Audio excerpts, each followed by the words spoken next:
Apa sebetulnya yang membuat Jokowi kecewa kepada Prabowo? Yang saya dapat ya info ya, A1, Ya. A setengah malah. Ya.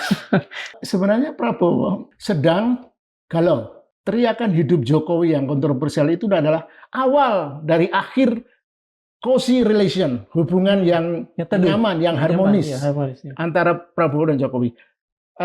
The beginning of the end. Relasi Jokowi dan Prabowo itu memang relasi yang dipaksakan, diada-adakan hanya demi tujuan kekuasaan politik. Jadi secara genetik, secara genealogis, dua orang ini memang tidak bisa menyatu. Kemarahan pada aksi-aksi fufu-fafa, aksi-aksi digital fufu-fafa itu tidak bisa dilepaskan, dihilangkan begitu saja. Pada tahun 2019, Pak Prabowo masuk sebagai bagian dari pemerintahan Jokowi. Siapa yang memulai? Apakah Jokowi yang meminta? Jokowi lah, jelas itu. Seseorang yang culas, licik, itu selalu akan menemukan cara. Syahwat Jokowi pertama adalah periode kedua jangan sampai ada yang mengganggu. Kenapa negonya Prabowo dikasih posisi Menhankam? Salah satunya adalah Menhankam itu dananya relatif unaccountable dibanding kementerian-kementerian lain. Agak gelap lah, karena urusan militer kan. Sadar atau tidak, apakah Pak Prabowo sedang membawa TNI dibuat sangat kuat, sangat powerful, dan ada di setiap programnya, itu sedang dijerumuskan untuk menjadi musuh bersama? Les États c'est moi. Yeah. Negara adalah saya. Jokowi sukses dengan Parcok dan KPK kan. Kemudian Prabowo basis utamanya TNI dan Kejaksaan. Kalau dia tidak menyabotase proses demokrasi, pemilihan umumnya, dia nggak akan terpilih lagi.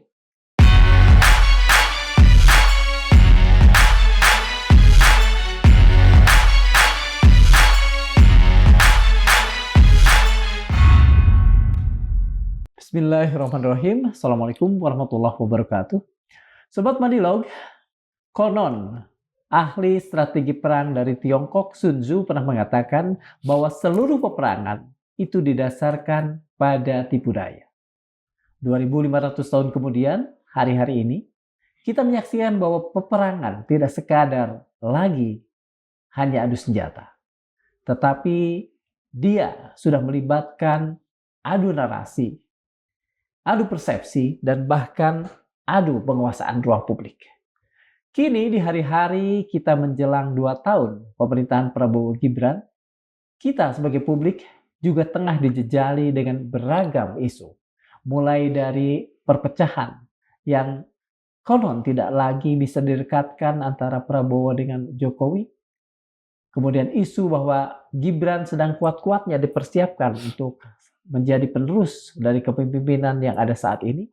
Hingga kemudian kembali lagi menciut apa yang dulu pernah dikemukakan oleh Ibu Koni Ratu Kondini, bahwa ada kesepakatan bahwa Prabowo hanya akan memerintah selama 2 tahun untuk kemudian digantikan oleh Gibran Rakabuming. Untuk itu, di studio Madilog kali ini sudah hadir Mas Lukas Suwarso. Sebagaimana kita tahu, beliau adalah Ketua AJI atau Aliansi Jurnalis Independen yang pertama. Terima kasih Mas Lukas. Saya langsung saja. Bila benar ada perpecahan antara Jokowi dengan Prabowo, apa sebetulnya yang membuat Jokowi kecewa kepada Prabowo? Ya, mungkin saya sedikit tergelitik untuk mengomentari Sun Tzu itu ya. Komentar Anda sangat bagus, dan ini sedang mencerminkan terjadinya peperangan antara peperangan politik antara Prabowo dan Jokowi. Nah, yang prinsip dari Sun Tzu itu kan bagaimana menang tanpa harus bertempur, tanpa menggunakan fisik. Itu terakhir. Dan bagaimana menaklukkan musuh tanpa bertempur. Kalau tidak yakin akan menang, jangan berperang. Ya, kenali diri dan kenali lawan. Kemudian menang sebelum berperang, ada kalkulasi, kemudian ada fleksibilitas dan adaptasi. Nah, poin keempat ini nanti paling menarik kita perbincangkan ya. Ya, jadi politik itu seperti air, gitu, harus fleksibel dan adaptif. Dan yang 5, yang paling penting. Jadi nanti teori Sun Tzu itu nomor 4 dan 5 akan kita jadikan sebagai basis fondasi menganalisis peperangan antara Prabowo dan Jokowi. Yang kelima adalah menggunakan tipu daya dan fleksibilitas psikologis tipu daya. Ya. Nah, itu. Nah, terkait dengan apa itu yang Anda angkat ya, perang di hubungan panas dingin lah semacam itu ya. Saya akan memulai dengan narasi ini. Hidup Jokowi, Kata Prabowo. kata Prabowo. Itu saat ulang tahun Gerindra ke-17 di Sentul ya waktu itu. Jadi Gerindra merayakan ulang tahun 17. Jadi tahun pertama ketika Prabowo menjadi presiden. Dan yang menarik adalah kenapa dia harus teriak itu? Semua kaget kan? Iya. Saya kira kita semua kaget. Apa yang harus dijelaskan atau ditegaskan dengan teriakan itu? Itu kan teriakan-teriakan yang mestinya teriakan kalau perlawanan dong. Kalau orang merasa perlu berteriak itu. Yeah. Kalau orang cenderung hanya ingin mendukung, kenapa harus berteriak? Hidup Jokowi. Nah, artinya waktu itu yang memang yang saya dapat ya info ya A1, A1,5 malah. Sebenarnya Prabowo sedang galau karena itu tidak ada skrip. Jadi di internal Gerindra waktu itu sudah mulai ada perselisihan dalam merespon bagaimana nih relasi Prabowo dan Jokowi. Nah, saya boleh katakan sekarang bahwa teriakan hidup Jokowi yang kontroversial itu adalah awal dari akhir cozy relation, hubungan yang nyaman, yang harmonis, antara Prabowo dan Jokowi. The beginning of the end of Prabowo and Jokowi cozy relationship. Nah, nanti sekuennya akan mulai terungkap satu persatu bagaimana hidup Jokowi itu sebenarnya adalah poin keempat dari Sun Tzu tadi. Tipu daya. Tipu daya. Karena yang saya tahu, yang saya dengar saat itu tuh ya di internal Gerindra, sebenarnya itu divide accompli sama orang-orang Gerindra yang tidak suka seolah-olah Prabowo jadi boneka Jokowi. Makanya ada satu settingan agar dari ulang tahun ke-17 itu Prabowo kan waktu itu diumumkan ketua panitianya atau siapa waktu itu sekjennya bahwa Jokowi akan maju lagi. Prabowo akan maju lagi tahun 2029. Nah, itu artinya kan belum lama, baru Oktober, itu baru bulan Maret kalau nggak salah. Baru 6 bulan. Kok Prabowo sudah mau deklarasi mau nyalon lagi 2029? Padahal yang beredar adalah ada kesepakatan Prabowo hanya akan bertahan maksimal 2,5 tahun. Rumor yang beredar saat itu. Kita nggak pernah tahu itu benar atau tidak. Dan rumor itu kemudian ditegaskan betul di ruang publik kan? Ya, nah jadi the beginning of the end of hubungan yang nyaman antara Prabowo dan Jokowi itu karena kalau memang hubungan itu tulus, bukan tipu daya itu dari dua belah pihak loh. Tidak perlu loh teriak itu. Misalnya kita berteman baik gitu, terus kita punya misi yang sama dan create project atau politik apapun, kita kan nggak perlu aksi-aksi yang heroik kayak gitu kan. Saya percaya Anda percaya saya, jalan baik-baik, kita tekun disiplin. Nah, dengan hidup Jokowi itu sebenarnya ada sesuatu yang problematik. Paling tidak di internal Gerindra dulu waktu itu, yang tidak ingin Prabowo jadi boneka karena kesan itu kuat, tapi di sisi lain Prabowo harus independen, mandiri, dan menunjukkan bahwa sebagai politikus yang betul-betul bisa membangun kekuatan politik dari potensinya, bukan karena diangkat oleh Jokowi. Itu disadari nggak oleh Pak Prabowo ketika mengatakan itu? Bukan ketika mengatakan itu. Setting itu disadari nggak? Nanti ini kaitannya dengan Prabowo ini menurut saya memang kecenderungannya orang yang suka dengan stream consciousness itu. Jadi banyak hal itu sebagai politikus itu dia tidak menjaga diri untuk menata kata-kata gitu. Jadi dia impulsif gitu. Dia suka yang spontan dan sebagainya. Jadi ketika pertentangan di internal Gerindra soal relasi sikap bagaimana merespon Jokowi, itu mestinya ya dia kan bisa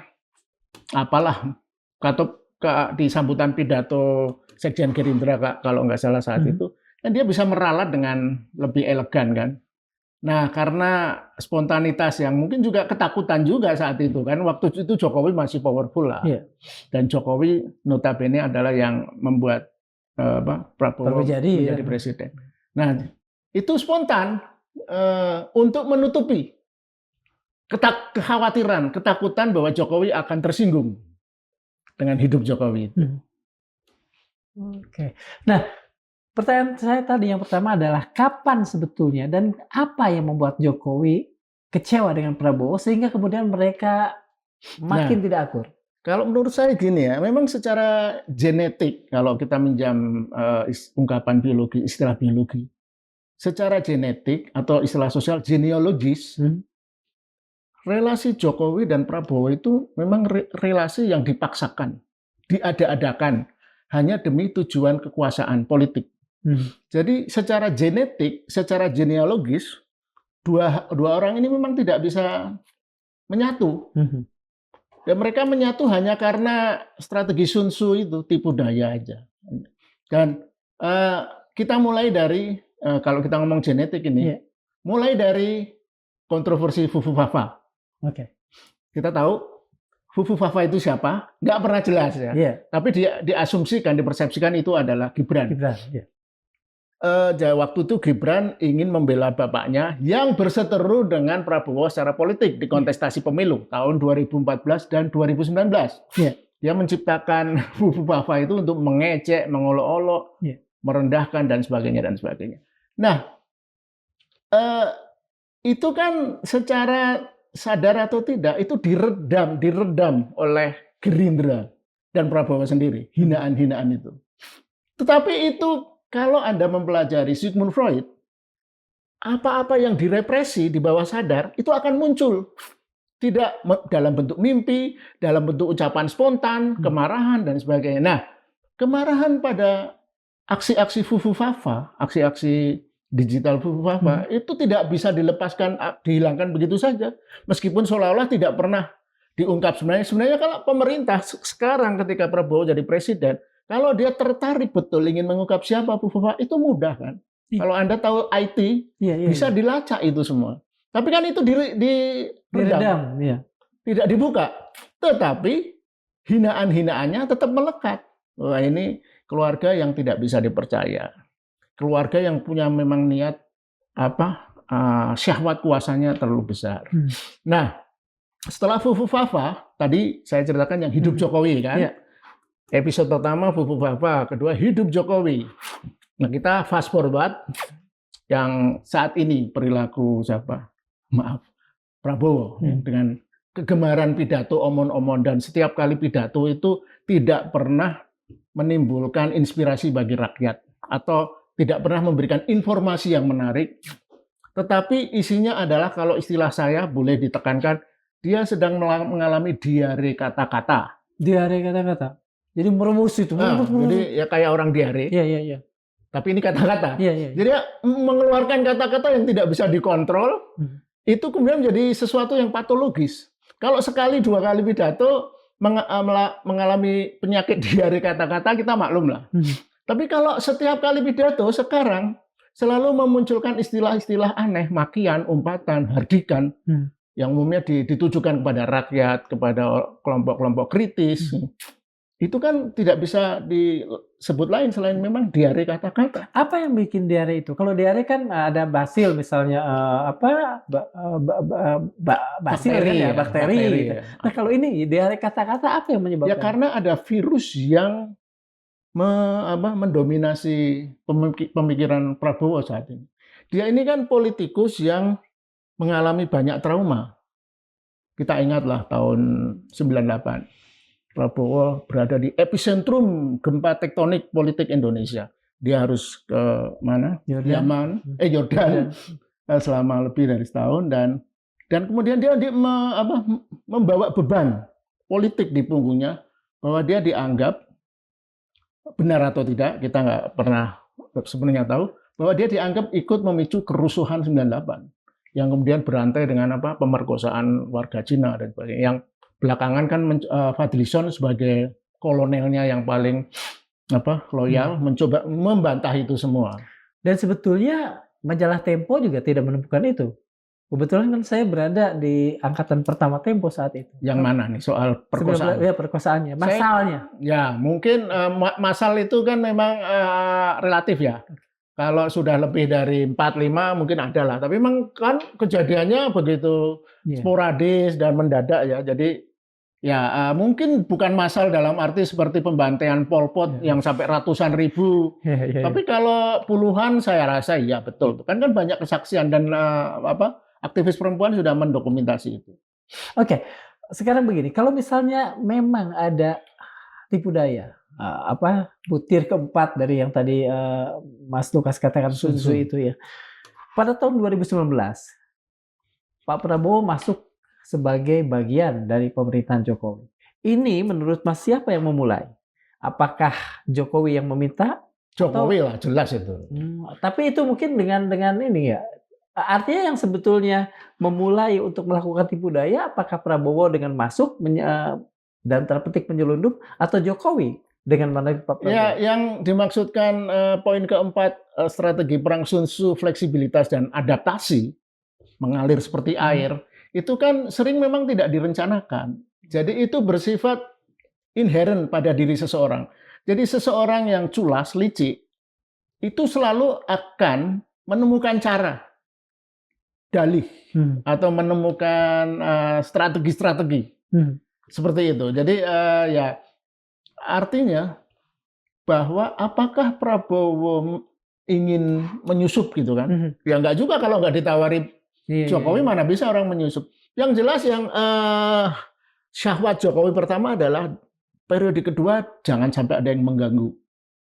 Dia ingin terus berkuasa dan kemudian dia menggunakan pendekatan pembangunan infrastruktur itu untuk membuai rakyat gitu kan, dan dia ingin barangkali sudah secara bawah sadar ya, tidak pernah diakui bahwa dia ingin enak kan jadi presiden. Saya orang katanya lahir di pinggiran sungai tiba-tiba jadi presiden, wah enak bener nih, bisa nunjuk orang, bisa ngangkat orang, bisa jatuhin orang, bisa kaya raya dan sebagainya. Nah kemudian simptom-simptom bakat politik culas gitu, jadi muncul satu persatu nantinya. Nanti bisa diuraikan detail-detailnya. Jadi, nah 2019 artinya saat itu pun sebetulnya Pak Jokowi melihat dirinya kalau sudah tidak ada sudah gini, di 2019 itu bisa kita katakan adalah awal Pak Jokowi berpikir tentang dinasti politik. Iya, mulai apa yang disebut Karl Marx sebagai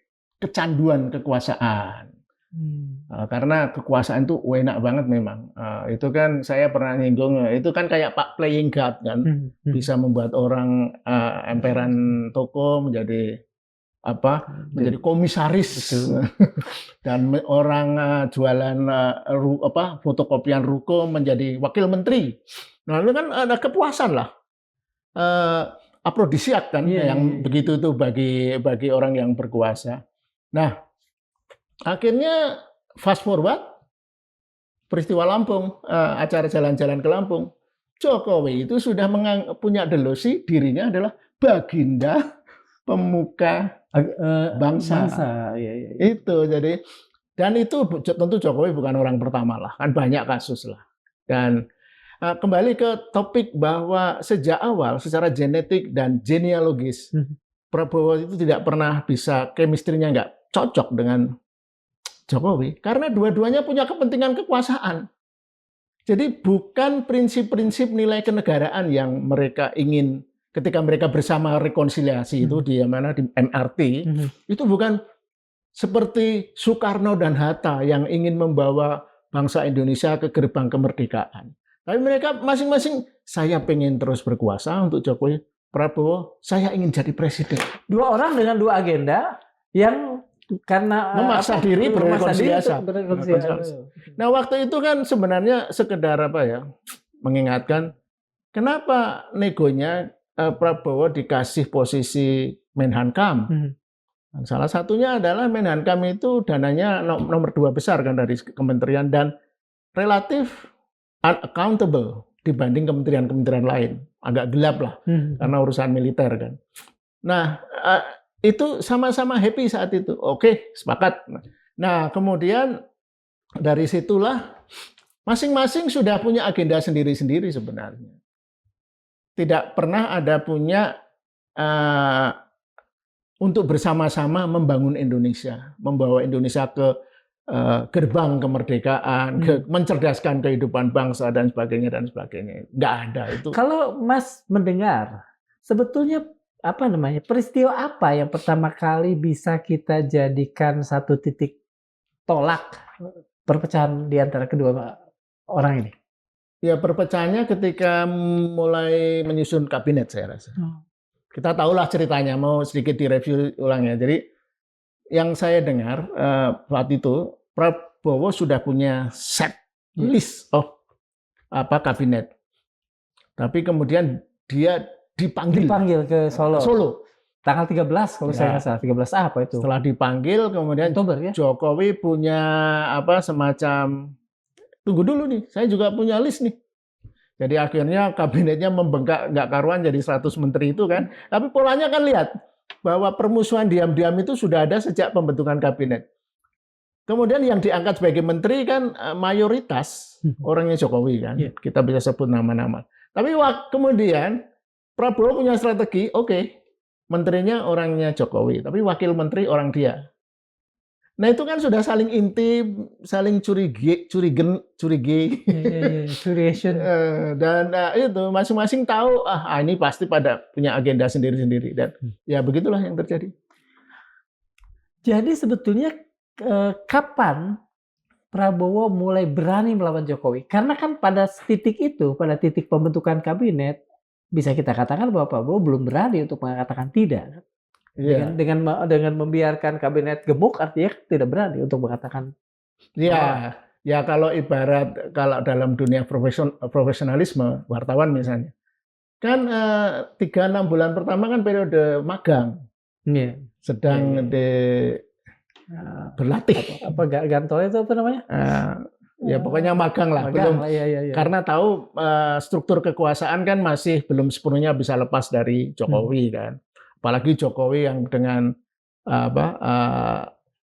permainan politiknya yang agak kasar itu, jelaslah ada Parcok yang di bawah dia dan macam-macam lah, TNI, pajak, KPK. Nah itu kan Prabowo kan bulan-bulan pertama kalau wait and see. Makanya itu tadi saya bilang bahkan 6 bulan pertama dia harus teriak hidup Jokowi karena takut banget waktu itu. Jadi hidup itu karena ketakutan. Hidup Jokowi.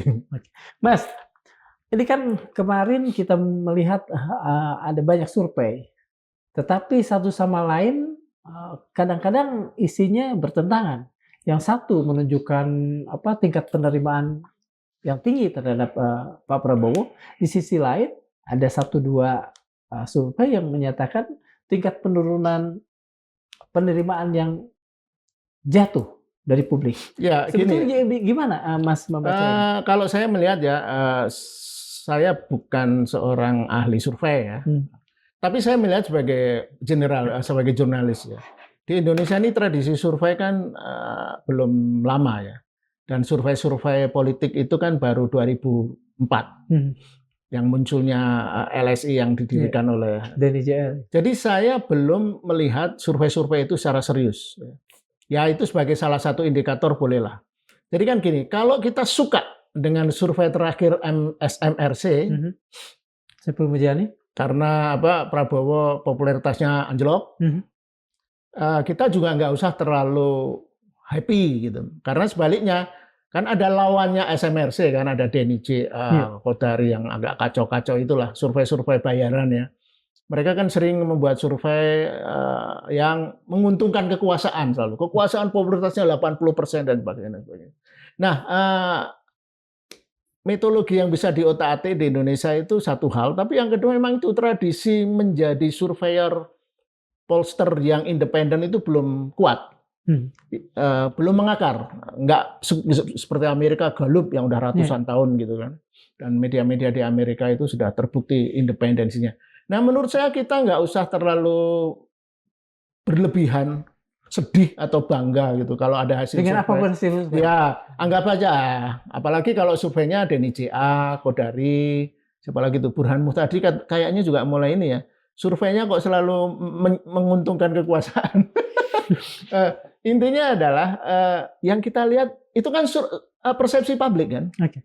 Kita bisa mengotak-atik metode agar persepsi publik itu bisa menghasilkan hasil survei yang sesuai pesanan gitu. Nah, kalau saya apalagi kalaupun metodenya benar dan kredibilitas apanya benar, lembaganya itu tidak menjamin 100% akurat. Jadi survei itu, survei politik, survei persepsi publik itu bukan sains. Berbalikan dengan saya pernah berdebat soal ini dengan Denny JA. Dia mengatakan bahwa survei publik itu sains. Nah, saya bisa berargumen itu bukan sains. Itu mirip ya, sebenarnya mirip menebak cuaca. Menebak cuaca memang ada faktor-faktor sainsnya, tapi apakah cuaca itu 100% akan sesuai dengan indikator-indikatornya? Enggak. Makanya di ramalan cuaca itu disebut forecast. Ramalan. Yeah. Survei politik itu juga seperti itu. Tapi lebih baik ginilah, ketimbang terlampau terhanyut. Kalau saya boleh menyela, artinya kita sama sekali di Indonesia ini belum bisa menjadikan semua survei itu bahkan sebuah standar pegangan. Belum. Dan jangan, selama sistem politik kita masih seperti ini, selama demokrasi kita masih demokrasi yang dibajak oleh kekuatan-kekuatan gelap, kekuasaan-kekuasaan gelap. Karena itu selalu mudah dibeli atau jadi survei menjadi ekstrim pendulumnya gitu loh. Jadi ya supaya fair, supaya gini. Saya sering mengabaikan hasil survei kelompok yang suka menyenangkan kekuasaan, DPR kekuasaan. Tapi sebaliknya saya juga biasa-biasa aja kalau ada survei yang agak lebih independen itu menghasilkan sesuatu yang jadi kita tidak terombang-ambing secara psikologis. Nah, lebih baik menurut saya ukuran kita paling nggak saya itu begini. Kita kan cukup punya nalar ya, punya kecerdasan, referensi, dan sebagainya. Kenapa nggak ditabrakkan aja dengan realita yang terjadi di masyarakat? Kondisi perekonomian, kondisi sosial, kondisi politik, dan itu jauh lebih sifatnya kualitatif gitu. Bukankah seharusnya yang namanya survei itu justru menjadi cerminan dari apa yang sedang terjadi di publik seharusnya kan? Iya, betul, bisa itu untuk memonitor, mencari semacam kemungkinan apa sih yang dipersepsikan publik. Betul. Tapi kan Anda tahu, kenapa bukan sains? Persepsi publik itu bisa berubah tiap detik. Hari ini Anda suka Prabowo karena kebetulan habis minum es krim gitu ya. 2 menit kemudian ada info kemudian benci gitu kan. Ya inflak gitu, sesuatu yang tidak tetap. Persepsi manusia itu gitu.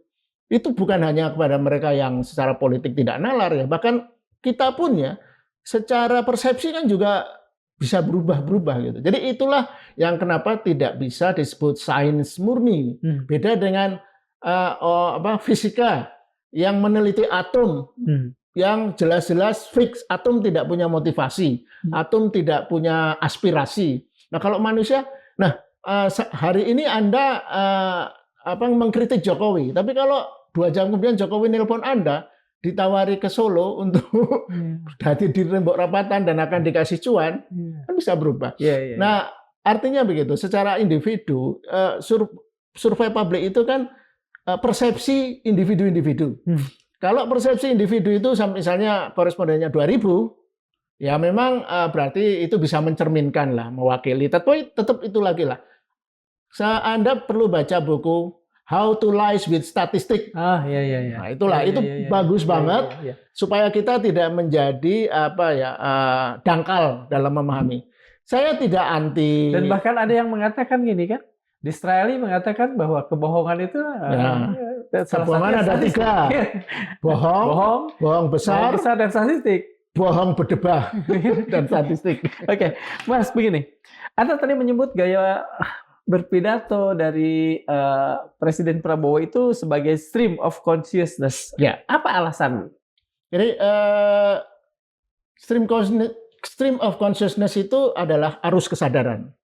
Jadi ketika pikiran mengeluarkan ucapan dalam pidato ya, mengeluarkan pemikiran-pemikirannya.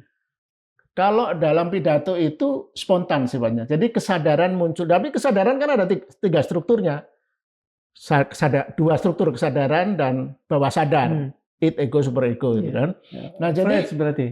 Freud ya. Urusan ini memang saya paling suka dengan Freud ya. Jadi stream of consciousness itu dalam konteks Prabowo ketika dia berpidato itu pidatonya spontan kan. Dia kan tidak suka dengan teks. Bahkan pidato terakhir di mana itu di acara Harlah ini.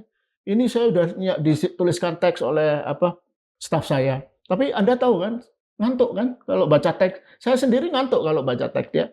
Dia dengan polosnya menganalisis pidato yang akan dia sampaikan sendiri, kemudian dia menghina stafnya yang tidak bisa buat pidato dengan baik, dan dia merasa nggak perlu pakai teks. Dan kemudian muncul itu tadi, kancil kan, untuk 3 orang disebutnya sebagai kancil politik.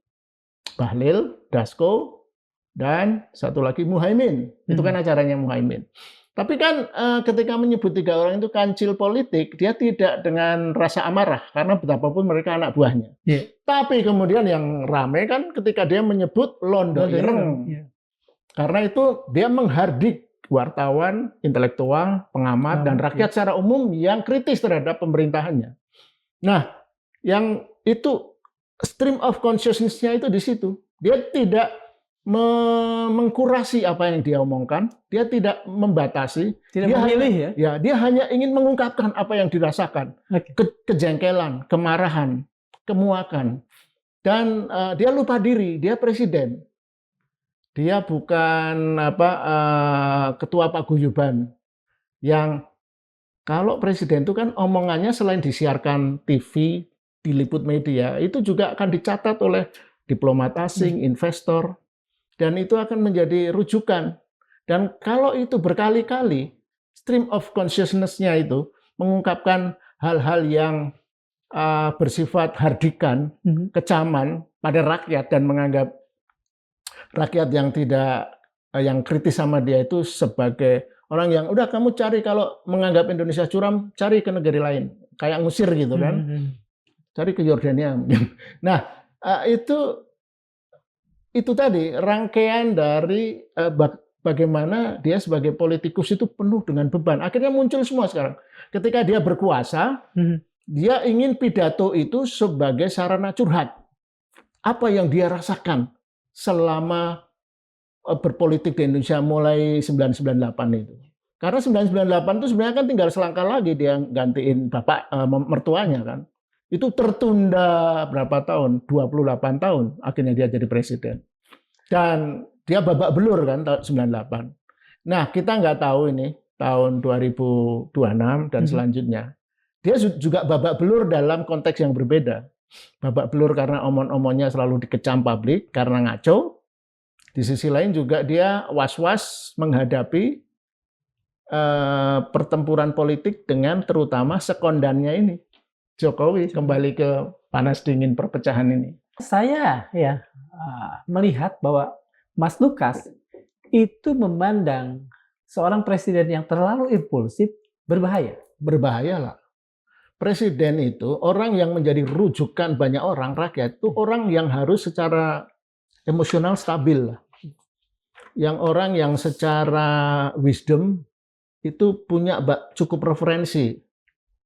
Jadi kalau orang yang secara emosional impulsif, ya kan repot. Mengelola negara hanya berdasarkan suasana hati, persepsi subjektifnya dan sebagainya. Dan hanya ingin orang itu memuji-muji, memuja-muja. Hanya memberikan kuping kepada yang loyal gitu. Tapi tidak pernah memberikan telinga kepada masyarakat atau rakyat yang kritis. Jadi tidak ada konsep yang disebut dalam demokrasi checks and balances itu nggak ada. Kemudian checks and balances kalaupun nggak ada, minimal harus ada kemampuan untuk melakukan evaluasi diri.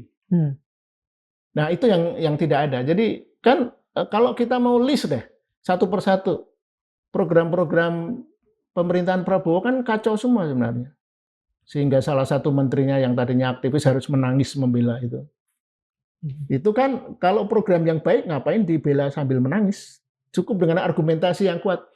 Problem program-program Presiden Prabowo itu pemerintah sekarang itu kita sebut aja lah ya.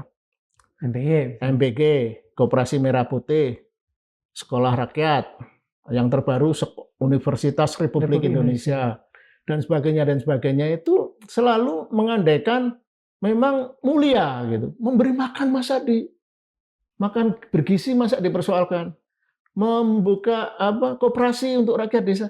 Tapi kan persoalannya ide besarnya oke, no problem. Tetapi bagaimana mewujudkan itu kalau sejak awal sudah kacau gitu. Ini kan ibarat kita mau ke Pangandaran. Kita mau ke Pangandaran kan harus naik mobil yang benar gitu. Mobilnya itu mesinnya bagus, kita tahu petanya, kemudian juga kita cukup bensin dan sebagainya. Nah, kalau kita menuju sesuatu yang ideal, tujuan yang ideal, tapi prosesnya rusak, kacau balau, ya nggak akan sampai kita. Nah, hal yang paling prinsip mendasar dari bagaimana membangun sebuah masyarakat, itu sepertinya nggak dipahami dengan baik menurut saya. Kalau mau dibandingkan ginilah, supaya to be fair ya, supaya tidak hanya selalu mengkritik. Kalau Prabowo serius mau mewujudkan hal-hal ideal yang dia bayangkan, baca kembali bukunya, Paradoks Indonesia. Bukunya itu sendiri. Jelas kok step-stepnya. Bukunya sendiri. Bukunya sendiri yang pasti ditulis orang lah. Tapi kalau itu mau dijadikan referensi, kalau dia nggak mau referensi para pengamat, pak jurnalis, pakai referensi itu aja dan kemudian diukur. Kalau MBG bagus, kan pasti rakyat seneng lah. Siapa yang nggak suka diberi makan bergizi? Tapi ketika itu ada banyak problem, keracunan, makanan nggak bermutu, kan yang teriak-teriak kan para pemilik SPPG. Rakyat nggak pernah teriak kan, malah lebih seneng kalau tidak ada MBG, tapi dananya bisa dialokasikan secara lebih benar. Itu semua hampir programnya seperti itu. Nah, yang lebih fatal kan gini, program-program yang bisa diukur secara kuantitatif, secara fisik gitu ya, itu kan sayangnya begini loh, Prabowo itu kalau program-program yang sifatnya fisik, itu harus berhadapan dengan apa yang sudah dilakukan Jokowi 10 tahun. Yang harus diakui, memang ada beberapa yang berhasil. Sebut saja misalnya jalan tol. Walaupun kemudian, artinya secara fisik terbangun lah. Kemudian ada juga bendungan-bendungan dan infrastruktur lainnya. Meskipun sebagian nggak bisa dipakai. Dan saya tidak mau menganggap itu sukses, tetapi itu bisa dipakai oleh orang-orang yang tidak terlalu aware untuk memojokkan Prabowo. Prabowo ini apa sih yang berhasil? Semua programnya kan ngaco itu. Koperasi desa itu dibangun di ujung gunung, di jurang, dan ya kita tahu lah itu nggak perlu diurai lagi. Itu. Jadi akan ada perbandingan yang sialnya seolah-olah Jokowi lebih baik. Perform. Ya, betul. Kalau tadi dikatakan Pak Prabowo seperti tadi, bukankah dibandingkan dengan Pak Jokowi, Pak Prabowo itu jauh lebih bagus bacaannya dan nggak mungkin misalnya beliau tidak mengetahui hal-hal yang katakan saja basis seperti bagaimana itu demokrasi, bagaimana itu tadi dikatakan check and balances dan lain sebagainya. Nah, untuk merespon itu ada dua kemungkinan menurut saya. Satu, kemungkinan memang dia punya referensi itu dulu karena anak diplomat kan, anak pejabat, anak Sumitro lagi, bukan main-main itu. Tetapi karena faktor dia udah lupa itu semua dan tidak menjadi referensi lagi. Jadi tidak ada memang satu pemikiran yang sifatnya punya perspektif lagi gitu. Jadi dia betul-betul menikmati sekarang menjadi presiden dikelilingi yes man, para loyalis yang akan memuja-muja, bertepuk tangan. Itu kalau melihat kita di TV itu ya, pidato Prabowo itu pidato yang tidak bermutu, tapi orang pada ketawa, tepuk tangan dan sebagainya. Nah itu kan ironis banget sebenarnya. Jadi ya kalau secara latar belakang mestinya begitu, bahwa dia mestinya sih lebih punya kemampuan berpikir lebih baik ketimbang Jokowi. Jauh lebih baik lah. Jauh lebih baik. Bacaannya. Begini Mas, tadi Mas mengatakan kebetulan saya catat faktor U. Apakah itu tidak berarti Mas Lukas kemudian menganggap bahwa beliau ini sudah maaf demensia, pikun dan sebagainya? Ya mungkin kalau melihat usianya berapa 74 kan sekarang, itu normal kan orang mengalami demensia senile gitu kan, pikun atau gejala Alzheimer, Parkinson dan macam-macam. Jadi ya kan ada kembarannya kan di dunia ini. Ada orang seperti siapa? Donald Trump. Donald Trump itu stream of consciousness-nya 2 kali lebih fatal dari Pak Prabowo sebenarnya. Lebih gila dia itu. Tapi ya Amerika adalah negara yang secara struktur institusinya lebih kuat. Jadi bentar lagi dia selesai kan si siapa? Trump. Nah, yang kita belum tahu ini Prabowo ini kan baru 2 tahun, belum 2 tahun nih. Jadi tahun 2029 masih berambisi ingin melanjutkan kan, kelihatan sekali itu. Dan makanya sekarang kembali ke tema perselisihan perpecahan ini kan karena dua-duanya masih berambisi ingin berkuasa. Yang satu ingin anaknya naik, yang dua Prabowo sendiri masih ingin menikmati ini dan terutama juga dua orang ini kan dikelilingi para pendukung-pendukung yang ingin mencicipi kekuasaan itu, mendapat remah-remah nikmat kuasa. Jadi ya orang yang seperti kita ini ya dianggap itu tadi londo ireng ya. Walaupun kalau genealogisnya Prabowo ya yang ramai di media sosial kan, nenek moyangnya juga bukan cuma londo ireng tapi londo gosong.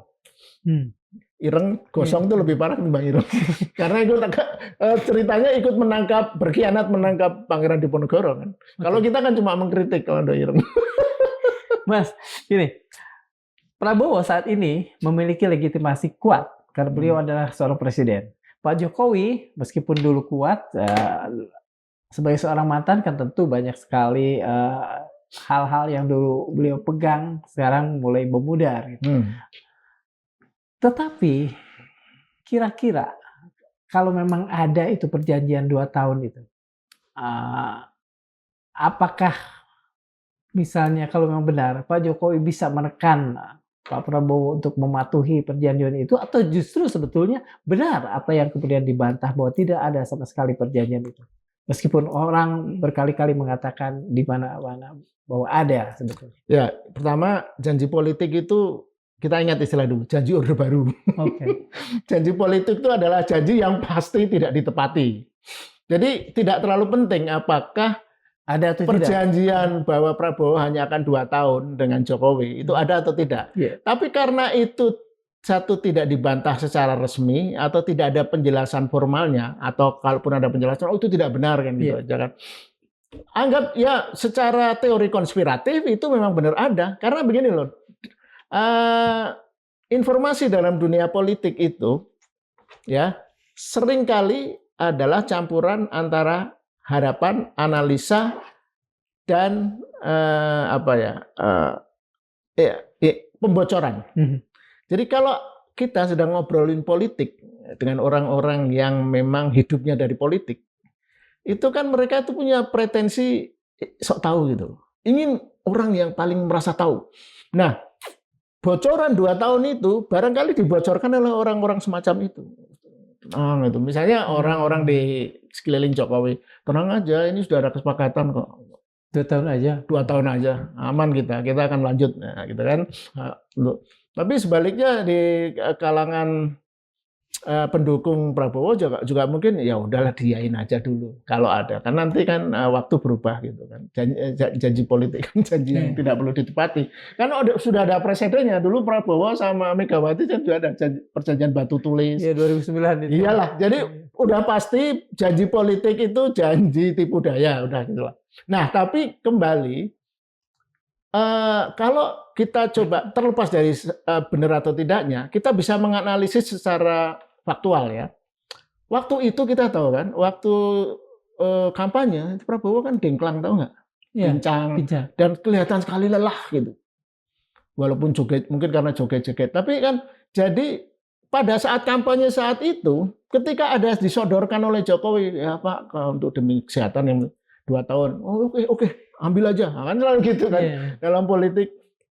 Ya barangkali situasinya seperti itu. Mungkin tidak ada dokumen hitam di atas putih, tetapi ada kesepakatan informal. Verbal lah ya.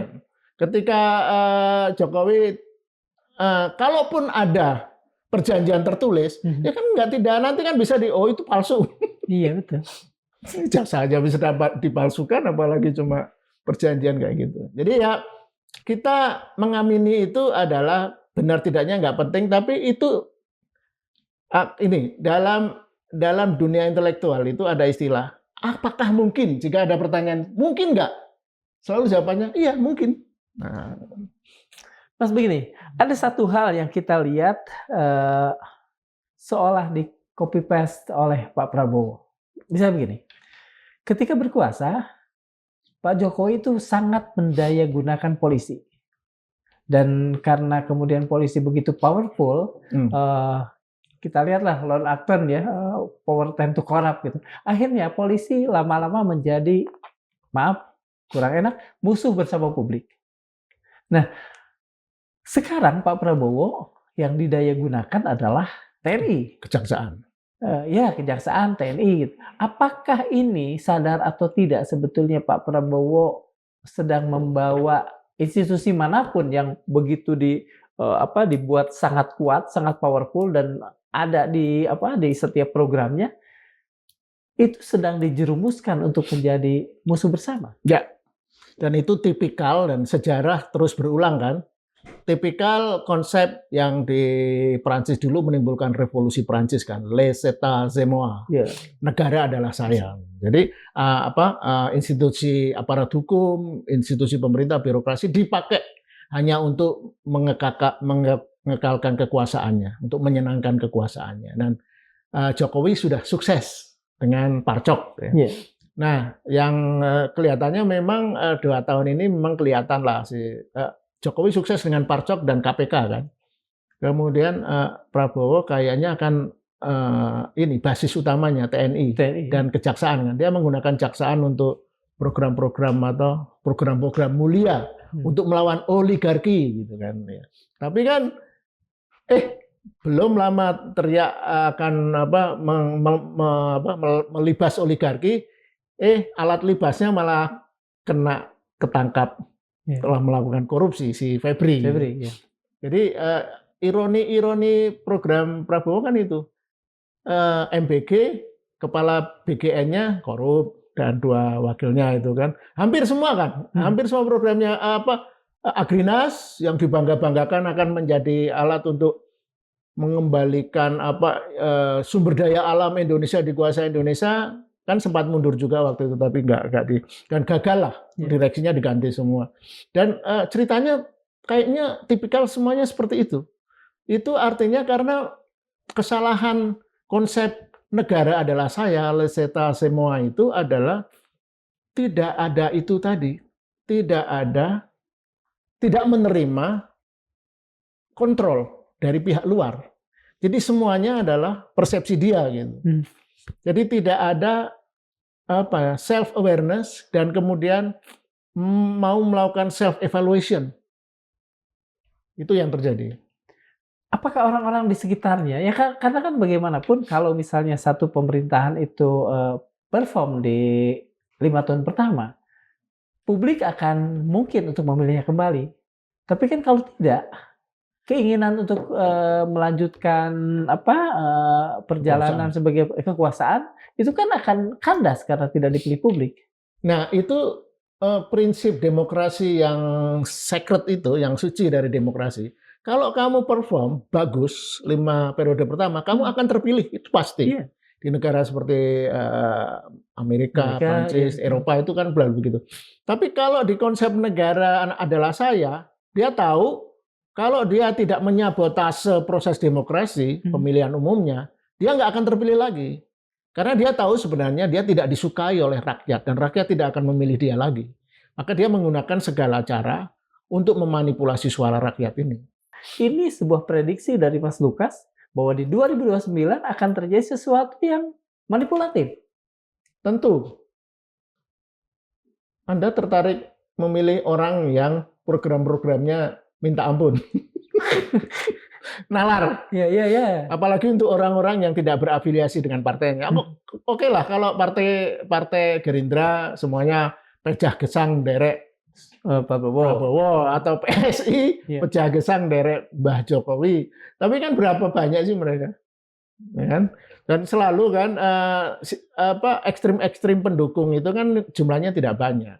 Dan mereka tidak bisa mengandalkan dukungan yang minoritas itu. Dan harus menggunakan itu tadi, manipulasi, penyalahgunaan, dan sebagainya. Nah kalau dulu Jokowi bisa menang menggunakan parcok dan birokrasi, nah barangkali mungkin Prabowo nanti kalau 2029 maju lagi ya mungkin menggunakan TNI. Ini kan secara logis penggunaan TNI kan pastinya akan lebih sulit dilakukan dalam hubungan dengan publik dibanding penggunaan polisi. Artinya kalau misalnya sampai saat ini kita melihat bahwa Pak Prabowo belum juga mengganti Kapolri, apakah sebetulnya Panglima TNI juga? Iya, dan Panglima TNI juga. Apakah ada sebetulnya di benak Pak Prabowo, kita perkirakan lah, untuk ikut juga suatu saat Nah kalau memang menggunakan parcok gitu? Syahwat politiknya masih kuat, tentu dia akan menggunakan segala cara. Karena bukan hanya syahwat kan, dia punya alat yang bisa dia pakai untuk. Dan itu kalau kita menganggap politik itu ya nggak apa-apa lah, manusia kan memang begitu kan gitu. Ya. Mereka yang membela praktek-praktek lancung anti demokrasi kan gitu, alah itu juga begitu kan nanti kalau berkuasa kan begitu. Jadi ya secara alamiah para pemegang konsep negara adalah saya itu pasti akan melakukan itu karena sudah pasti dia tidak akan didukung secara conscience oleh rakyat. Artinya memang mereka yang tadi memakai paradigma negara adalah saya itu memang terdesak untuk mau tidak mau hanya menggunakan cara itu, cara manipulatif. Karena nikmat kuasa yang memang sebenarnya sesaat kan, itu mengalahkan segalanya. Ya itu tadi lah istilah yang paling tepat yang sudah saya sampaikan. Kecanduan, gimana sih orang kecanduan? Orang kecanduan itu dia tahu di jangka panjang itu merusak tubuhnya, merusak dirinya, merusak keluarganya. Tapi kan ketika kebutuhan untuk sako itu datang kan dia nggak lupa segalanya. Joget-joget. Nah ini, kita lihat ada 3 orang yang katakan saja nanti pada 2029 itu akan sangat akan sangat menjadi pemain. Pak Prabowo, Pak Jokowi, dan Gibran. Nah, Gibran nggak non faktor menurut saya. Gibran itu hanya menjadi memedi sawah aja. Jadi itu Jokowi lah. Karena Gibran itu kan segala apa yang dia lakukan kan copy paste dari apa yang dilakukan Jokowi dengan tiruan yang lebih buruk. Iya, tapi kan sebagai seorang yang lebih muda, apakah mungkin yang kemudian menjadi aktor dan terlibat betul adalah Jokowi? Tentu tidak, bukan? Bukan.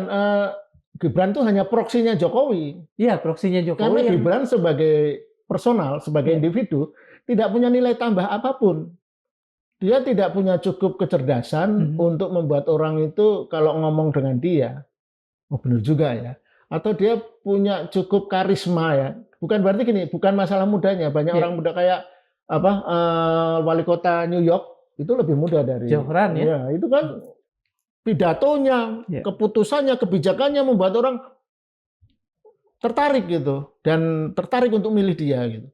Bukan mungkin dia nanti akan jadi gubernur New York, bahkan jadi presiden kalau terus karirnya bagus. Kembali pada Jokowi, artinya kalau memang Gibran seperti itu, tentu bukan Gibran yang nanti akan dimajukan sebagai katakan saja perwujudan dari kepentingan Jokowi kan tentu bukan Gibran. Kalau Gibran memang kita sepakati seperti itu, mohon maaf. Akankah kemudian Kaisang yang akan maju nanti sebagai representasi dari dinasti Jokowi ini? Akan lebih sulit ya kalau Kaisang ya, karena Kaisang menurut saya justru lebih konyol ya dalam hal tertentu. Kaisang itu kan saya akan memeras darah saya untuk membesarkan PSI. Memeras darah ya. Jadi dan setidaknya kan Gibran itu wakil presiden. Dia sudah punya infrastruktur lah, punya anak buah, punya birokrasi di belakangnya yang diam-diam bisa dia pakai untuk mengangkat dia. Dan itu sudah terjadi kan. Saya pernah baca catatan Gibran selama hampir 2 tahun menjadi wakil presiden sudah belusukan di 180 titik, bukan 180 provinsi atau kota, titik. Jadi satu kota mungkin. Nah artinya, tapi kan makanya cara meniru dia tidak otentik, meniru Jokowi secara lebih buruk, karena Jokowi itu kan dengan penampilannya yang memang otentik, deso itu menarik saat itu. Indonesia belum pernah mengalami punya presiden yang sendeso itu, dan kemudian publik, rakyat, grassroots itu relate kan, wah ini presiden saya, kan itulah 5 tahun pertama kan begitu ya, tidak sepenuhnya manipulatif lah. Nah itu tidak ada di Gibran. Gibran itu kan tampangnya saja membuat kita nggak suka ngelihat, karena cara ngomongnya, cara reaksi gestur tubuhnya itu nggak menarik. Kalau apa yang tadi Mas katakan, tidak Gibran, tidak Kaisang, siapa yang nanti akan mewakili kepentingan Jokowi di 2029? Ya Jokowi sudah tidak punya kepentingan kalau dia tahu anak-anaknya nggak bisa, nggak ada peluang. Enggak lah, itu kan betul-betul personal vendetta ya, ambisi personal lah, balas dendam bahwa dia harus melanjutkan ini. Dia pikir dulu ketika dia menunjuk Prabowo dan mendukung Prabowo, semuanya akan sesuai skenarionya. Tapi nanti kalau pada titik tertentu, ya kalau memang 2 anaknya itu nggak punya elektabilitas ya seplonga-plonganya Jokowi dia kan masih ada. Yang saya dengar paling enggak ya dari beberapa orang dekat dia, Jokowi itu sangat memperhitungkan itu, apa yang disebut survei. Jadi kalau surveinya memang tidak, ya mungkin dia enggak. Nah, survei yang terbaru dari SMRC itu kan Gibran masuk posisi nomor 5 ya kalau nggak salah. Paling tinggi kan siapa, si MD, kemudian Prabowo, kemudian Anies, 4 Gibran. Gibran dengan Anies perbedaannya nggak besar lah, nggak nyampe 2%. Jadi kalau berdasarkan survei itu, kita anggaplah, kita asumsikanlah bahwa Pak Jokowi masih menaruh harapan pada Gibran ini. Jadi dia masih, berarti kalau mau bekerja keras, berdarah-darah, keliling Indonesia, menghadiri seluruh kecamatan, bisa mengangkat menjadi nomor 2 di bawah MD Mahfud. Bukan Mahfud. Ya? Gubernur Jawa Barat ini loh. Oh, KMD. KMD ya. Jadi nomor 1 KMD kan 30. KDM. Sorry, ya. Iya, kalau KMD Kang Muhammad Dedi. Kalau KDM Kang Deddy Mulyadi. Nah, jadi ya sebenarnya kan intinya Jokowi ketika teriak, saya akan keliling Indonesia, saya datangi kecamatan-kecamatan. Yang itu buat Gibran. Iya, itu kan buat buat menunjukkan dirinya seolah-olah masih populer, dan dia untuk dengan sendirinya kalau dia populer kan apapun kata dia kan diikutin publik. Dan dia mau ngangkat Gibran jadi presiden untuk bersaing dengan Prabowo sekalipun. Tapi kan sudah terbukti gagal ambisinya itu. Setelah Lampung tidak ada. Dulu rencananya kan ke NTT atau ke Jawa Barat, malah belum ditolak. Dan itu sebenarnya bisa diprediksi lah. Sejak awal, kalau nggak salah saya di Madilau juga bilang bahwa rencana jalan-jalannya itu pasti nggak akan berjalan. Karena apa? Dia pikir dia masih Jokowi tahun 2014 gitu. Ketika dia cengengesan orang, seneng gitu. Ketika dia jalan dengan baju dikeluarin itu. Tapi sekarang kan orang sudah tahu Jokowi kayak gitu, yang isinya malah sekarang orang mengolok-olok kan. Sekarang isi media sosial itu khususnya thread, Instagram juga itu kan 70-80% mengecam Jokowi. Terima kasih untuk waktunya, Mas Lukas. Kebetulan kita sudah sampai pada satu titik yang menurut saya kita punya kesesuaian dan kesimpulan yang sama tentang Pak Jokowi, tentang Pak Prabowo, dan juga tentang Gibran. Sobat Manilog, filsuf Prancis Michel Foucault pernah mengingatkan bahwa kekuasaan tidak selalu bekerja melalui paksaan. Ia bekerja dengan cara menentukan apa yang dianggap benar, apa yang layak dipercayai, dan bahkan apa yang patut dibicarakan oleh masyarakat. Barangkali itulah pelajaran terpenting dari perbincangan kita kali ini. Demokrasi tidak hanya diuji ketika seorang pemimpin menyalahgunakan kewenangannya. Demokrasi juga diuji ketika rakyat kehilangan kemampuan untuk membedakan fakta dari opini, kritik dari propaganda, dan informasi dari manipulasi persepsi. Al-Quran memberikan peringatan yang sangat relevan dalam surat Al-Hujurat ayat 6. Wahai orang-orang yang beriman, jika datang kepadamu seorang fasik, membawa suatu berita, maka telitilah kebenarannya agar kamu tidak menimpakan musibah kepada suatu kaum tanpa mengetahui keadaannya yang menyebabkan kamu menyesal atas perbuatanmu itu. Ayat itu sesungguhnya bukan hanya mengajarkan kehati-hatian menerima kabar, tapi juga etika menjadi warga negara. Bahwa demokrasi yang sehat tidak dibangun oleh mereka yang paling cepat bereaksi, melainkan oleh mereka yang paling sabar memeriksa kebenaran. Dan saya ingin mengutip perbincangan ini dengan sebuah nasihat dari Imam Syafi'i yang selalu terasa relevan dalam setiap zaman. Pendapat benar, tetapi mungkin mengandung kekeliruan.